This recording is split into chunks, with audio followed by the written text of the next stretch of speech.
नमस्कार जी, मैं आपका अपना कुलदीप अवस्थी और आप देख रहे हैं बेजोड़ रत्न चैनल। आज एक सवाल पूछने का मन है आपसे कि क्या आप कोई एक ऐसे जीव को जानते हैं जो मर जाए और पुनः जिंदा हो जाए? जवाब दीजिए साहब, जानते हैं कि नहीं जानते हैं? लेकिन ऐसा जीव होता है और इस तरह का जो जीव है वह अंतरिक्ष में भेजा जा रहा है, वह भी इसरो के द्वारा, क्योंकि इसरो वहां पर नया प्रयोग करने जा रही है। मिशन का नाम है एक्सियोम 4।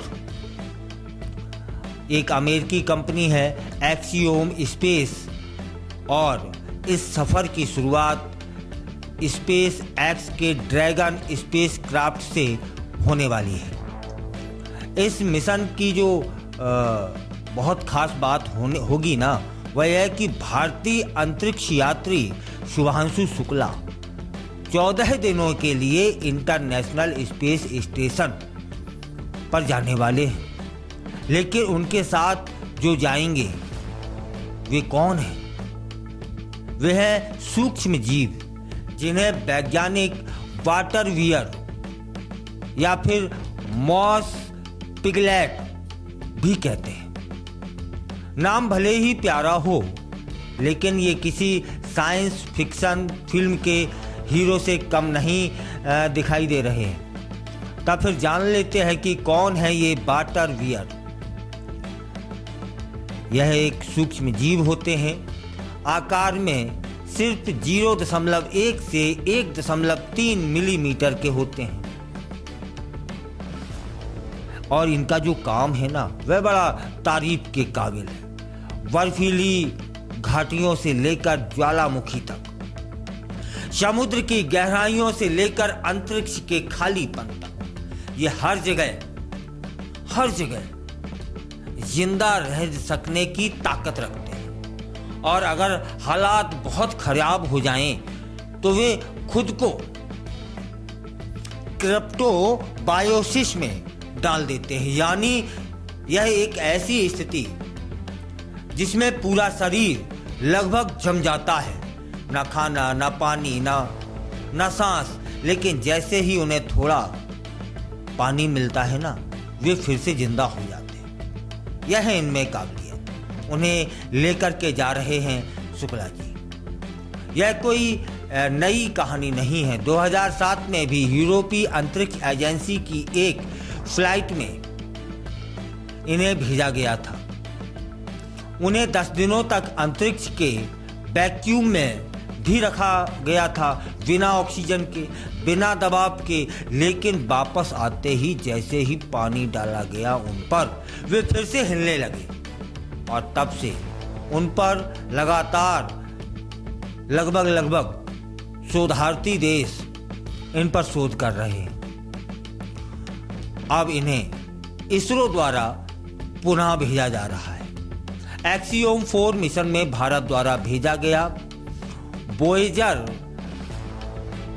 एक्सपेरिमेंट यह दिखाएगा कि यह जीव अंतरिक्ष में कैसे रहता है, क्या करता है, इसका व्यवहार कैसा रहता है। जब कोई जीव इतनी विषम स्थिति में भी जीवित रह पाएगा तो उसके शरीर में ऐसा क्या है जो कि इंसानों के पास नहीं है, यह खोजने जा रहा है हमारा इसरो। इस मिशन में ISS के माइक्रो ग्रेविटी और कॉस्मिक रेडिएशन में इनको रखा जाएगा।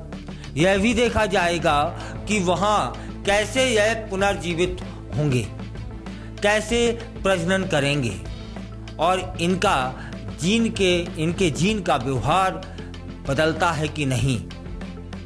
यही हमारा इसरो जानना चाहता है। अगर इंसानों को मंगल या चंद्रमा पर भेजा जाएगा तो क्या हमारा शरीर भी कुछ ऐसा ही सीख सकता है, या फिर हम टार्डिग्रेड्स से कुछ जैविक तरकीबें सीख पाएंगे? यह भी जानना हमारे इसरो के लिए ज़रूरी हो गया है, इसलिए वहाँ भेजा जा रहा है। यह प्रयोग सिर्फ शोध के लिए नहीं हो रहा है, इसका सीधा फायदा इसरो के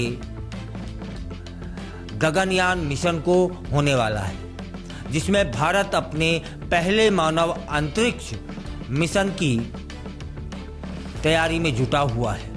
गगनयान में भारतीय अंतरिक्ष यात्री अंतरिक्ष में वहां पहुंचेंगे, लेकिन सवाल यह उठ रहा है कि क्या उनका शरीर उस विकिरण को सहन कर पाएगा या उनके डीएनए में कोई वहां बदलाव आ जाएगा। फिलहाल ऐसा जीव होता है जो मरकर भी जिंदा हो जाता है, और उसके विषय में और भी जानने के लिए इन्हें अंतरिक्ष में भेजा जा रहा है। सफलता मिलेगी ही, क्योंकि इसरो पूरी काबिलियत रखता है। आपको बताते चलते हैं कि 2007 में अंतरिक्ष में ये गए थे जीव। 2011 में वे नासा के साथ ISS गए थे। 2019 में इजराइल का लैंडर वेरेसीट उनके साथ चांद पर उतरा था, लेकिन लैंडर क्रैश हो गया था। आज भी वैज्ञानिक यह मानते हैं कि यह जीव शायद अभी भी वहाँ हो, सूखे लेकिन जिंदा होंगे, बस पानी डालना होगा। यानी उनके मरने का सवाल ही नहीं बनता। मतलब ऐसा कोई जीव है जो मर जाए और पानी डालते ही पुनः जीवित हो जाए, तब फिर उस जीव में ऐसा क्या है जो हमारे और आपके शरीर में नहीं है। यही खोज चल रही है। अगर इन छोटे जीवों को अच्छे से हम लोग हमारे वैज्ञानिक समझ पाए, तब शायद वह दिन भी आ जाए कि इंसानों को भी अंतरिक्ष में जाने से पहले ऐसी तैयारी करा दी जाए कि विषम स्थिति कैसी भी आए और वे जिंदा हो उठे। शायद वह दिन दूर नहीं जब रॉकेट में सिर्फ इंसान ही नहीं बल्कि वह जीव भी इंसानों की तरह बैठ के पहुंचेंगे।